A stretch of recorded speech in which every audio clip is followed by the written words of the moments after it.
Praise the lord. ప్రభు పేరిట అందరికీ వందనాలు తెలుపుచున్నాను. ప్రియ దేవుని ప్రజలారా, ఈ యొక్క శ్రేష్టమైన సమయంలో మనము మన ఆత్మీయ జీవితానికి ఉపయోగపడే కొన్ని ఆత్మీయ మాటలను ఈ వీడియోలో ధ్యానిద్దాం. దయచేసి ఓర్పుతో ఈ వీడియోను చివరి వరకు చూడండి. దేవుని విశ్వాసులకు, దేవుని పిల్లలకు ఈ మాటలు ఎంతో విలువైనవి, మన జీవితంలో ప్రాముఖ్యమైనవి. గమనించే మాటలు ఏమిటంటే, పరిశుద్ధమైన బైబిల్ గ్రంథం నుంచి యోబు రాసిన గ్రంథము 1వ అధ్యాయము 1వ వచనాన్ని మనము ఈ రాత్రికాల సమయమున ధ్యానిద్దాం. ఊజు దేశమునందు యోబు అని ఒక మనుష్యుడుండెను. అతడు యథార్థవంతుడును న్యాయవంతుడునై దేవుని యందు భయభక్తులు కలిగి చెడుతనమును విసర్జించిన వాడు. చూడండి, ఊజు దేశంలో న్యాయవంతుడు, యథార్థవంతుడు, దేవుని యందు భయభక్తులు కలిగిన యోబు అనే ఒక మనుష్యుడు ఉన్నాడట. ఎంత గొప్పవాడో చూడాయన. అలాగే అతనికి 7 కుమారులను 3 కుమార్తెలను కలిగిరి. అతనికి 7,000 గొర్రెలను, 3,000 ఒంటెలను, 500 జతల ఎడ్లను, 500 ఆడగాడిదలను కలిగి బహుమంది పనివారును అతనికి ఆస్తిగా నుండెను గనుక తూర్పు దిక్కు జనులందరిలో అతడే గొప్పవాడుగా ఉండెను. చూడండి, ఈయనకు ఆస్తి కూడా చాలా ఎక్కువగా ఉంది. ఎంత గొప్పవాడో చూడు.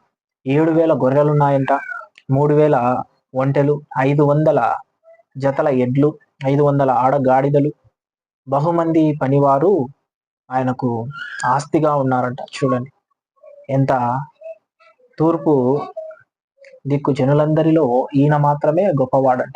ఆస్తిలో గొప్పవాడే, గుణంలో గొప్పవాడే, దేవుని యందు భయభక్తులు కలిగి జీవిస్తున్నాడు గనుక ఈయన ప్రతి విషయంలో మనకు గొప్పగా కనిపిస్తున్నాడు. దేవుడే ఇతని గురించి సాక్ష్యం ఇస్తాడు సాతానుతో. ఊజు దేశంలో యోబు వంటి మనుష్యుడు ఎవరు లేడని ఆ సాతానుతో స్వయంగా యేసు ప్రభు వారే సాక్ష్యం ఇవ్వడం అయితే జరుగుతుంది. యేసు ప్రభు వారే సాతానుకు ఊజు దేశమందు యోబు లాంటి మనుష్యుడు లేడని యేసు ప్రభు వారు చెప్తాడు. కానీ ఆయనకు సాతాను యేసు ప్రభును అంటుంది, ఆయన ఊరికనే నీకు మొక్కుతున్నాడా? ఊరికనే నీకు భయభక్తులు కలిగి జీవిస్తున్నాడా? ఆయనకు నువ్వు సమస్తమును ఇచ్చావు కదా, అందుకనే ఆయన నీకు మొక్కుతున్నాడు, నిన్ను ఆరాధిస్తున్నాడు అని అంటాడు. అప్పుడు సాతాను యేసు ప్రభు ద్వారా దేవునితో మాట తీసుకొని ఆయనకున్న ఆస్తినంతా కోల్పోయేలా చేస్తుంది. కానీ దేవుడు చెప్తాడు, నువ్వు అతనుకున్న సమస్తమును తీసుకున్నా అతని ప్రాణమును తీయాకని సాతానుకు చెప్తాడు. ఆ విధంగా యోబు మెల్లగా ఒక రోజులోనే దాదాపు తన పనివారిని, తన పశువుల మందలను, అందరినీ, కుమారులను, కుమార్తెలను అందరినీ కోల్పోవడం అయితే జరుగుతుంది. సో అతని దేహం కూడా కుష్టుతో, పురుగులతో సాతాను మొత్తడం అయితే జరుగుతుంది. అలా స్థితిలో ఉన్న ఆయన భార్య వచ్చి, నీవు ఇంకను నీ దేవుణ్ణి వదలకుందువా, ఆయనను దూషించి మరణం కమ్మని యోబుతో అంటుంది. అప్పుడు ఆయన, మూర్ఖురాలు మాట్లాడినట్లు నువ్వు మాట్లాడవద్దు, ఆయన చేత మేలు అనుభవించిన మనము కీడు కూడా అనుభవించ తగదా అని తన భార్యను నోటి మాటతో కూడా పాపం కలగకుండా చక్కగా ఆమెకు సమాధానం చెప్పి ఆమెను అక్కడి నుంచి పంపివేస్తారు. చూడండి, ఇంత గొప్పవాడు ఆయన.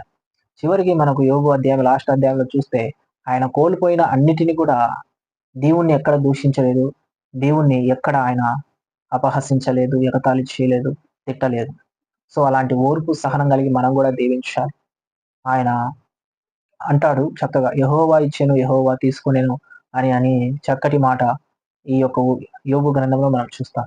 సో గమనించే మాటలు ఏమిటంటే, ప్రియులారా, దేవుని ప్రజలుగా ఉన్న మనకు కొన్నిసార్లు కీడు కలగచ్చు, కానీ దాని తర్వాత వచ్చే ఆశీర్వాదం యోబు గారి జీవితంలో జరిగిన విధంగా రెండంతల ఆశీర్వాదం మన జీవితంలో కూడా దేవుడు జరపగలడు.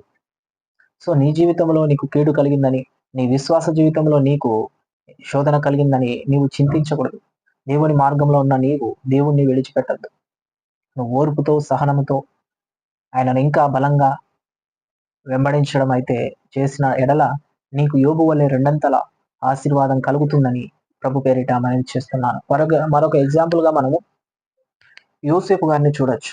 యోసేపు గారిని తన సొంత అన్నలే అసూయతో ఆయనను కొట్టి బాధపెట్టి ఐగుప్తు దేశమునకు అమ్మినప్పుడు ఆయన ఎన్నో శోధన కలుగుతాయి. ఆయన ఒక్క మాట కూడా పాపం చేయకుండా, తన అన్నలను దూషించకుండా బాధపడుతూ దేవునికి చెప్పుకొనొచ్చు. అలాగే పోతీఫర్ భార్య ద్వారా శోధన ఎదుర్కొంటాడు, అక్కడ చెరసాల్లో వేయబడతాడు.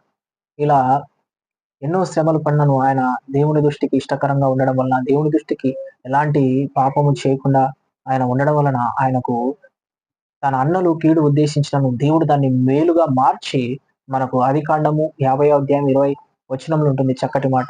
మీరు కీడు చేయని ఉద్దేశించారు గాని అది దేవుడు మేలుకే చేసినని చక్కగా యోసేపు గారు చెప్పడం అయితే జరుగుతుంది.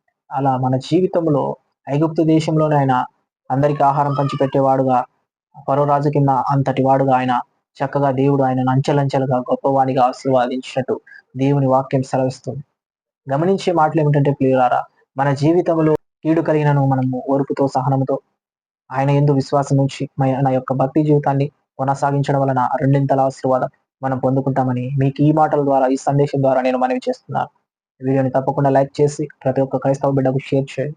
ప్రభునామాన్ని గణపరచండి. Thank you. Praise the lord. God bless you. దేవుడి యొక్క చక్కటి శ్రేష్టమైన మాటలు దీవించి, ఆశీర్వదించి ఫలింపచేయునుగాక. ఆమేన్. Thank you.